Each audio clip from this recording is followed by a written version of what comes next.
Testing out the Starlink today at O'Toole's campground. Got it hooked up, power sources over at the Troopy over there.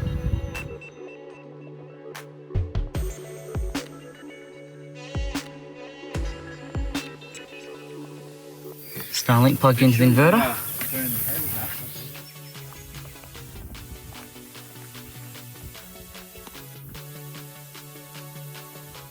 Starlink set up not too far away. A good clear kind of opening there with the trees, but it's still reasonable. And if you have a look, take you down to the adventurer. You want some shakes, do you? Coming through here. Excuse me? Coming through where? That's the speed I'm getting here at the moment, which is pretty good. 137 down and 17 up for middle of nowhere where you don't get phone reception. And it's good for whatever, if you need to do any stuff. I'm working from out in the high country at the moment. So every day I'm doing my little bits and pieces for work. A bit of camping for the kids because they're on school holidays.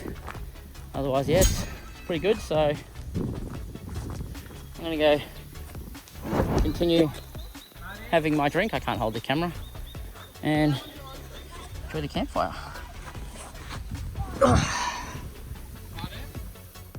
actually just remembered, while I was actually editing this video at camp right now, I wanted to add this part about Starlink. So I have had Starlink for close to about a year now, and I took it across the Simpson Desert in the adventures.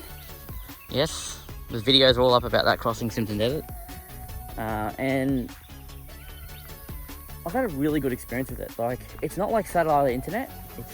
It's very low latency. Like, I was able to have phone calls and talk on Facebook, and I don't know if people are familiar with what they call VO Wi-Fi, and that's basically a lot of the newer phones, iPhones and Android phones. When you connect them to a internet Wi-Fi hotspot, you basically can just make normal phone calls. I mean, like right now, if I was to pick up my phone or someone was to try to call me on my mobile, where I've got no reception right now other than just a Starlink over there, they'd be able to call me like as if I was in reception. It works. You can still send text messages, receive text messages. It basically gives you the ability to use your mobile phone like you're not out here, you're in town with cellular service. That's one of the good things about Starlink that I actually didn't really know about and didn't know how good it would work.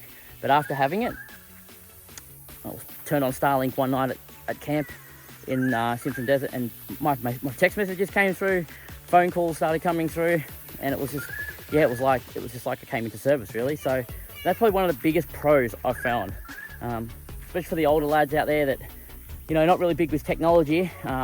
They might just stream TV shows and stuff like that in their RV, but being able to actually have normal phone service is huge.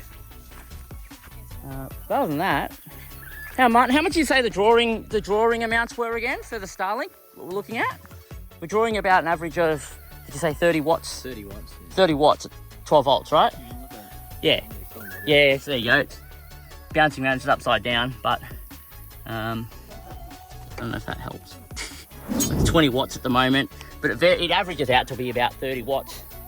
And I have my inverter in my car, which, if obviously I'm not with the Troopy, I can still run the Starlink, but I have a much smaller battery capacity, so I don't get away with as long usage.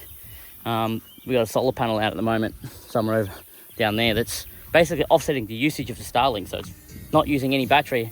But I got my own built-in inverter and stuff here, and a second battery system, an auxiliary battery down there, and this is my setup, pretty much what I live and camp and when I travel out of. So anyway, I thought I'd just add that in for anyone, because I know you guys will probably ask if you find this video.